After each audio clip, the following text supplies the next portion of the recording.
the trick of technology. Come on. The trick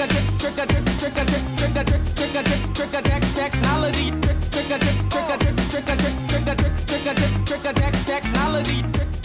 So now that we have retouched and gotten rid of all the bits and pieces we don't want, we're now going to add in some things we do want.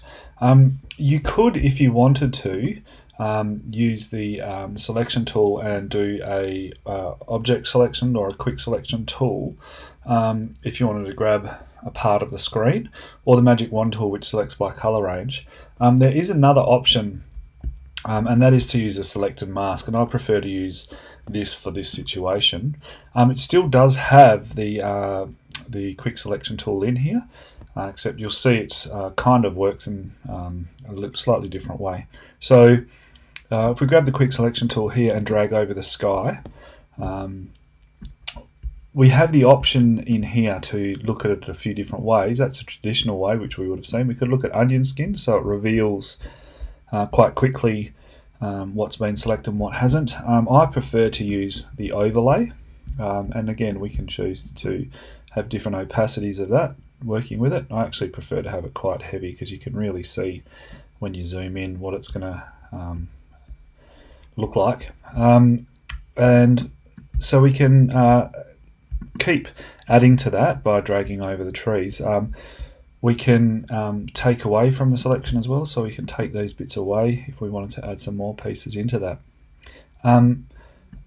The shortcut for that, because sometimes you want to do a bit of adding to and taking away, if you stay on add to and hit the option button, you may not see quite there, but it turns from a plus to a minus, so you can very quickly go in and add some bits in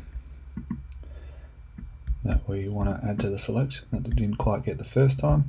And we could, if we wanted to, take some other bits away, some of the bigger voids. Well, not too worried about that at the moment. The closer you work, the more accurate it becomes. Now once we've got that, we can use this tool here, which is the Refine Edge brush. So it looks at the edge of your selection.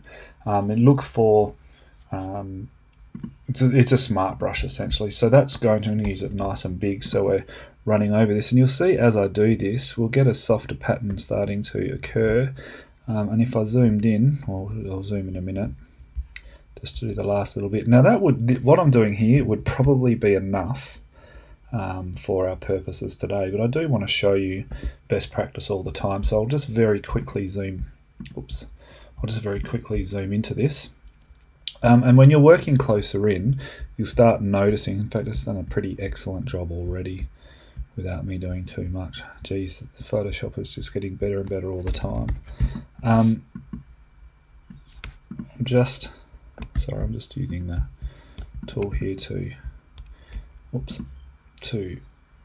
there's some, you can see, sometimes it assumes, might look at some of these, you can see it's a bit thin here, so it might be looking for gaps there, but I know that that's thick forest, so I'm just making sure that the mask in some of this stuff here is quite thick.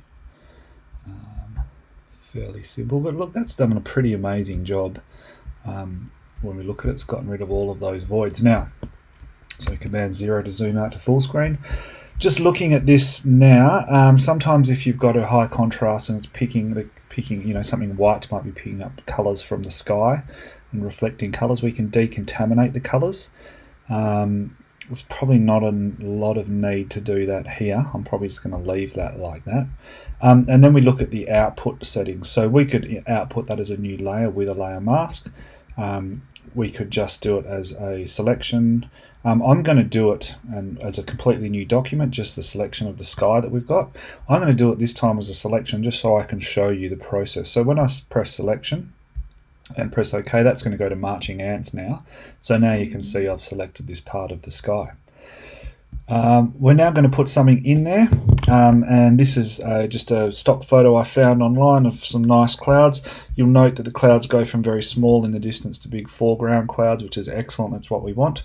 So I'm going to grab the select all to grab the whole screen, and then I'm going to go to select and transform the selection. So this is a little bit different to the free transform tool.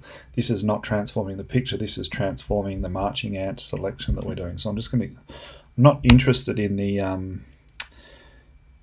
in the actual land. I'm just holding the shift button down now because that's going to, if I don't hold the shift button down, it constrains it proportionally to the whole image. If I hold the shift button, you'll notice that I can, oops, I'll just escape that again, select transform selection. If I hold the shift button, I can just grab one of these handles and just move this side up unconstrained, like so, and hit return.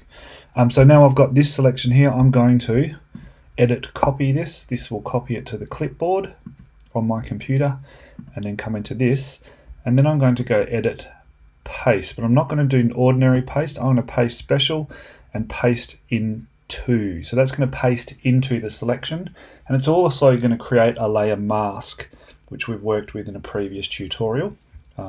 So I'll paste into, now you'll see the clouds sitting inside of that, and amazingly, if I just grab the move tool here and move that around, you can see that sky moving behind the treetops in all of those hundreds and hundreds of voids to a pretty decent level, I might say. I'm just going to zoom out. But the sky's obviously not quite big enough to fill that, and it's not quite placed where I want it. So I'm going to go edit and free transform on that layer, making sure I have the sky layer selected. And I'm just going to resize this and shuffle it around until I'm happy with the placement. Clearly I don't want that land showing, so I'm going to put that below the horizon line there and find a nice spot, maybe something like that, where I'm happy with it, and hit return. So that's now going to place the clouds in the sky. Fairly simple, fairly straightforward. However, the last part of this tutorial, to get this looking good, we have a big difference between the brightness of the sky and the brightness of the foreground. Because these are on different layers, we can do a couple of different things. So I would suggest, this is very vivid and very bright. I'm just going to zoom full screen there. So I'm going to go to image. I'm going to make some adjustments to the entire layer. You'll see I've got this layer here selected, image adjustments, and we're going to do hue and saturation. So this is quite a saturated image, quite bright and vivid. So you can see here, if I turn that down, I'm knocking the saturation out. What I'm trying to do is I'm going to find the difference between this being super bright. I'm going to try and find a middle ground where I can retain some of the colour, because what I'll actually want to do in a minute, so I'll leave that like that, and I'll probably go back and forth a little bit here. I'm going to go to the background layer now and go image adjustments, hue and saturation, and I'm just going to brighten that up a little bit, and I'll just do it ridiculously, add a bunch of saturation in there. So I'm going to bring that up, and you can see that's lightening it quite nicely. Beautiful. And looking at that, it's not bad, not bad. It's getting there. It's a little bit better, but there's one major problem with this at the moment, and that is that this beautiful clear sky that we had without this on doesn't have any reflection of clouds in the water. You can see we've got reflection from the trees, we've got reflection from the men. So we need to have some reflections of the clouds, and that's becomes a bit of, I don't know, artistic interpretation, I guess you could say. So I'm just going to create another layer here, and it needs to be on another layer, and I'll show you why in a tick. But what we're going to do is just grab, I don't know, let's grab a brush tool. Let's make it a soft brush tool so we don't have hard edges.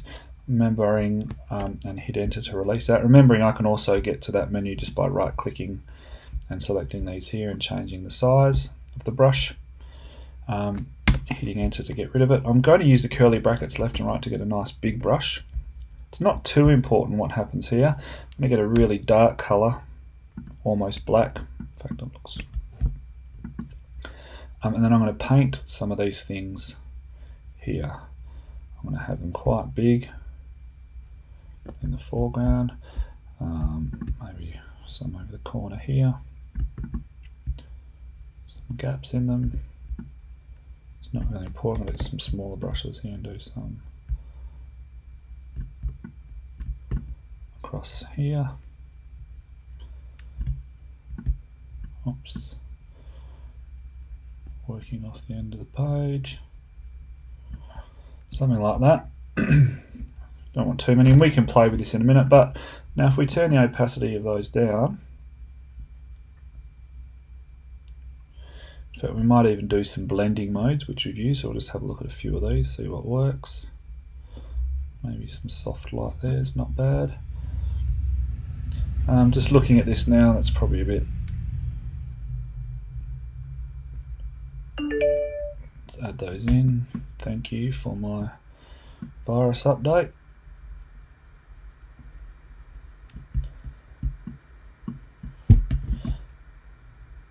Something like that. A few patches here and there on the lighter spots. You know, we could do, now that you know how to use these tools, we could do other things. Maybe we could just use the magic wand to grab this cloud here, and then we'll create a new layer on top and fill that just with a bunch of stuff. Maybe we could, whoops, and then Command D to get rid of it. Maybe we could, you know, get some more realistic clouds or stretch those out a bit across the page. Get some more realistic things. So, don't want to do it too much. Let's knock this one right down so I can barely even see it. But what that's doing is just creating those little differences in the water. I'm not happy with that completely, but I'm not going to spend forever. If I was doing it, I'd probably clone some more clouds down. Let's just, I need a soft brush. Just soften those up a bit so they're a little less round brush-like type things.